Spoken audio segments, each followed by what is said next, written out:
Hey my good friends, Sam Haymart with Test Driven TV. Today we're test driving the 2022 Chevrolet Silverado. It's got some fresh styling inside and out and a little bit more power under the hood. So I'm going to show it to you inside and out. We're going to take it for a test drive and then I'm going to tell you what I really think.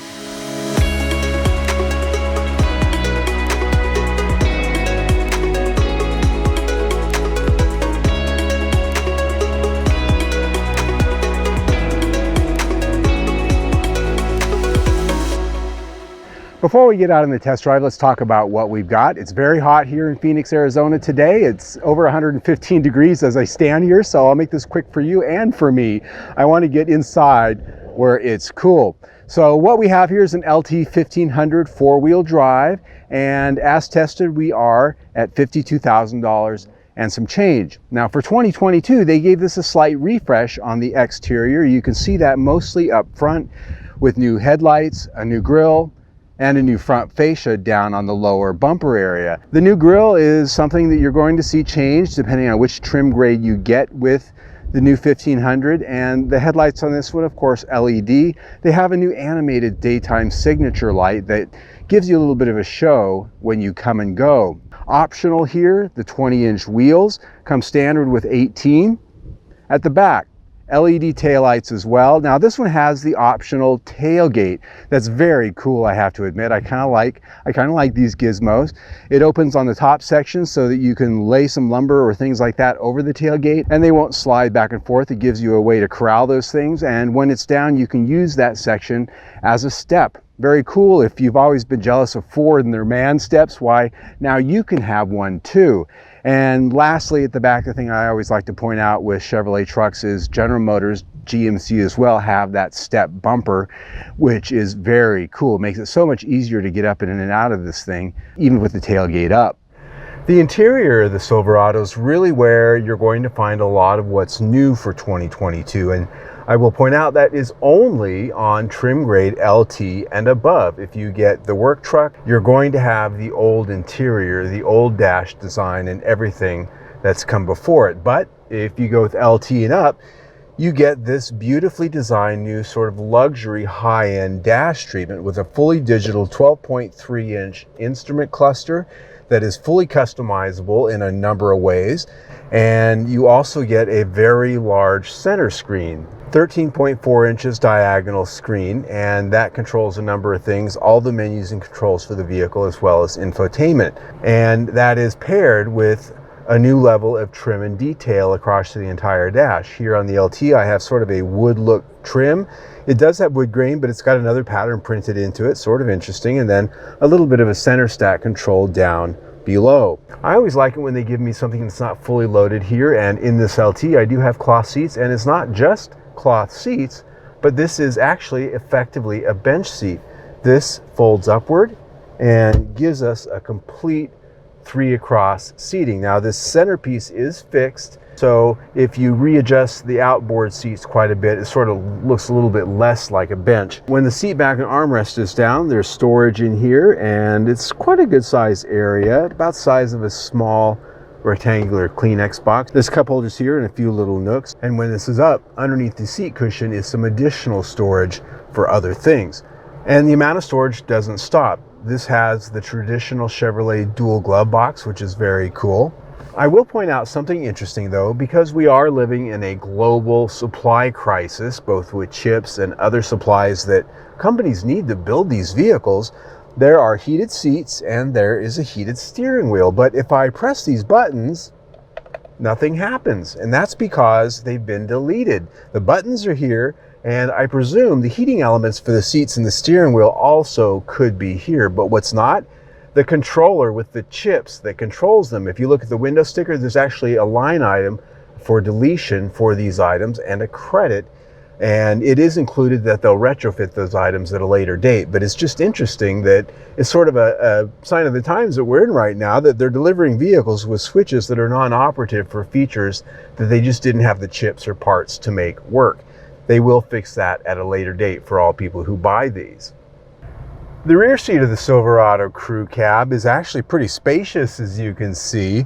A lot of legroom, way more than I need, but I'm not going to complain. These seats are set for my height, about 5'8", with my boots on, and I've got almost a full foot ahead of my legs. I could have a 7-footer sitting there and I'd be fine. Now, I will say that the seat height is a little bit on the low side. I feel like I'm sitting down, my knees are perched up. Now, yeah, I can spread out a little bit if I wanted to, but that is the only thing that I complain about back here. And these seats are pretty flat, pretty firm. The good news is part of that's because they're very versatile. As you can see, they fold up in a 60-40 split so that you can put big things in here in the back, gear if you're going camping or something like that. There is a small storage trough underneath the seat. Also, some other little storage areas built into the seat backs. This is pretty cool. You pull these open and you can hide some things back there. I don't know what you'd put, you know, lots of little things I could imagine. There's also a fold down armrest here with cup holders. I'm glad to say that since the last generation of the Silverado, they've added air vents back here. So I've got air conditioning blowing on me right now, and that's a good thing. And between those two vents, a lot of power ports, 2 types of USB charging ports, as well as a 120 volt outlet. This interior, I think, is very much improved and I think really fits the price of the higher trim grades. I'm glad they did this, especially with the center screen and all of the electronics. It makes it much more competitive with Ford and Ram when you get into those higher levels. This interior gets 5 out of 5 stars. The infotainment system here, as mentioned, is part of an all-new design. This is a 13.4-inch diagonal screen, and it has Google inside. Now, what does that mean? That means that when I got in here, I thought, oh wow, my Android Auto already connected me up. But no, if you navigate around on this screen, you'll see Google logos and you will see the ability to talk to it just like you would your Google or other device. In fact, it's listening to me right now because it hears me saying its name. But this is a system that has good graphics. It's got good usability. Takes a good little bit of using to sort of learn the way it works, but it is competitive out there with a lot of the systems. It has Android Auto, Apple CarPlay functionality, and that is wireless. And it also has a lot of screen for backup camera and a lot of the trailer features and things like that.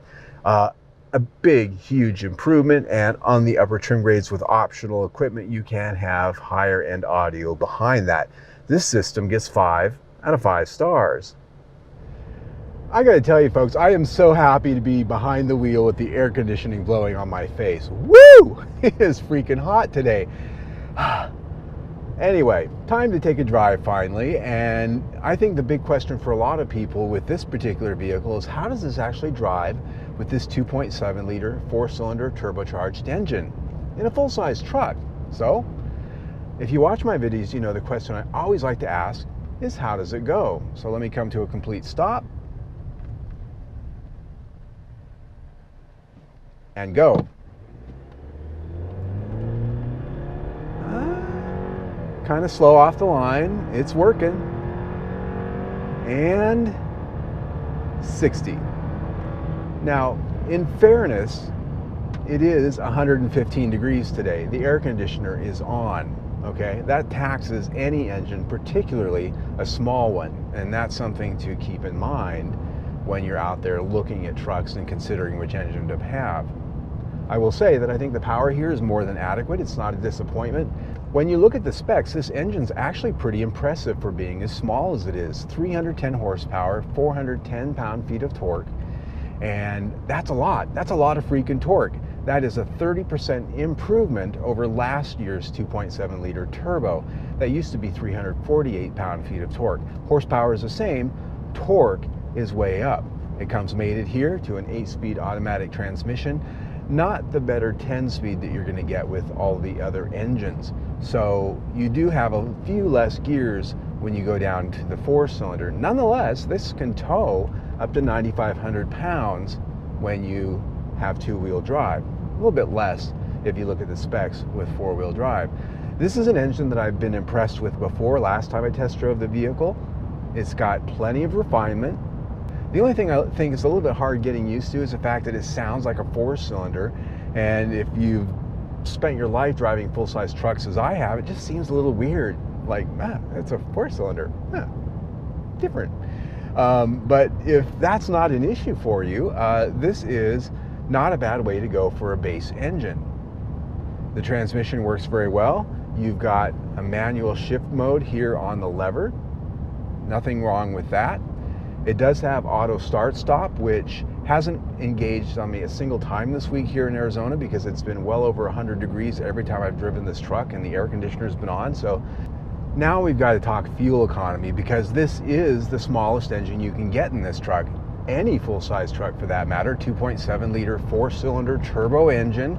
You'd think this thing would really get some massive, crazy MPG. It's rated by the EPA in this four-wheel drive truck at 17 city, 20 highway, and 18 MPG combined. In my week with it, I barely was able to get 16.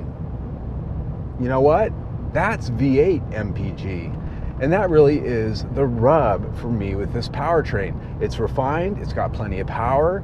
If you can get past the 4-cylinder sound and be happy with that, there is nothing wrong with going with this powertrain. But why do you go with this powertrain? Yes, you save $1,500 over the V8, but really the expectation, at least in my mind, would be much better gas mileage than the V8. If you look at all the different engines available in this, the 5.3 liter V8, the MPG isn't that much different. And I've driven a lot of V8 Chevy trucks that get 15, 16, 17, 18 miles to the gallon, just like this 4-cylinder is getting. So the question keeps coming up, why bother? Just putting it out there. I'm not bagging on the 4-cylinder, I'm just saying it's a little bit thirsty, because if you use it, if you have the air conditioner on and you really mash your foot, turbos suck gas. So you tend to lose a lot of the benefit for having the smaller engine if you're really using it for towing and things like that.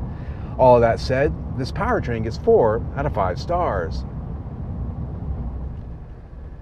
On the topic of ride and handling, I always have to sort of preface what I'm saying when I'm test driving a truck, that trucks aren't really meant to be, you know, like a BMW sedan when it comes to handling.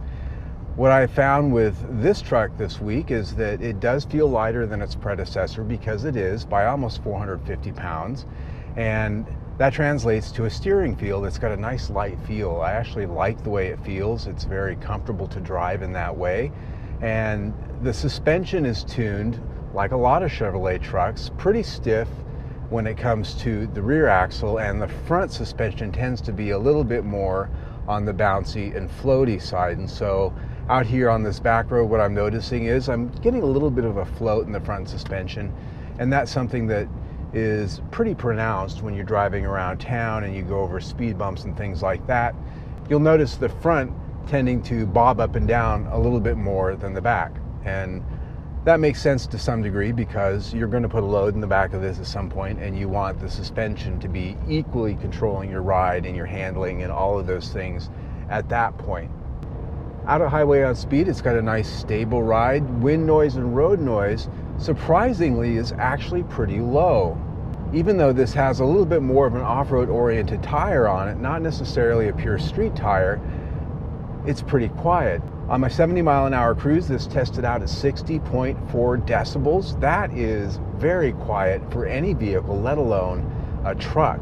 And as I'm driving right now, I've got a lot of crosswinds going today, and I don't really feel that there's a lot of need to correct the steering and really fight this thing with the crosswind. But I'm really curious to find what this thing drives like off the pavement. It is a truck after all. And that gets us to the desert washboard road. I always love to bring a truck out here, because even though this isn't really off-roading, this can tell us if this is put together well or if it isn't. So what I'm finding already is that this has got a lot of jittery going on, and that's something that's not unexpected. Chevrolet tends to have a suspension tuning and a chassis tuning, in my past experience, that tends to be a little bit on the more jittery side. But the steering and the overall feeling of control I have on these gravel corners going around this washboard surface is pretty good. What I will say is that I'm getting a lot of rattling with this interior trim. Woo! A lot of jittering and rattling in here with these seats, and the doors are sort of rattling in their frames a little bit more body flex than I remember on the last generation Silverado. But one half of the world out there is going to say, that's just a truck, get used to it, boy. The other side of the world is going to say, wow, this feels a little flimsier than it used to. Pick your poison. Either way, this chassis gets 4 out of 5 stars. All right, my friends, this is the part of the review where I try to talk about value and competition. Well, the thing is with full-size American trucks is the likelihood that you are cross-shopping this against a Ram or a Ford is very low. Most people that buy American full-size truck have a brand they want and they're just going to buy it no matter what. What they want to know is, how does it compare to the one they've already got or the one they used to have that they already know? And so when I look at all of the features that are available on this truck that as equipped we're looking at right here for $52,000, I'm pretty impressed. I love it when they give me a truck that's not fully loaded at $70,000, $80,000, $90,000 because honestly, this is what most people are taking home with them. The middle ground, right in the middle of the trim grade lineup, if not a little bit lower, and LT is right there. And so the big thing I really noticed missing here was the fact that I think this truck should just have the V8. The 4-cylinder is not a bad engine. As I said, it works fine. It's got plenty of power, but it doesn't really seem to give you that much of a bump for fuel economy. Just get the V8. Just get the V8. You do get a $1,500 deduct with taking the 4-cylinder engine, but just deal with it. Get the V8. So when I look at value here, I look at warranty coverage, I look at quality, which is pretty good overall. So I put value at 5 out of 5 stars, and that's based on the fact that you're going to pay MSRP for this truck right now in this market. If you find one, you might even pay over MSRP. Gone right now are the days of the $5,000 and $10,000 discounts with lots of trucks on the lot. So that's based on sticker price. When you put that in with everything we already talked about, we're at 4.5 stars for the review. Very good. I like it. If I were buying an American full-size truck right now, I'd have a hard time choosing, if I'm honest, because I'm not necessarily a brand loyalist. I'm not partial to any one brand, and I like this just as much as the Ford in certain iterations, and the Ram, that's got a lot going on too. But chances are, you already know what you want, right? So there you go. Follow us on social media. You can see a lot on our media channels that we don't always do a video on. You can see our latest video right there though. Better yet, subscribe to our YouTube channel right down there. Either way, stay tuned.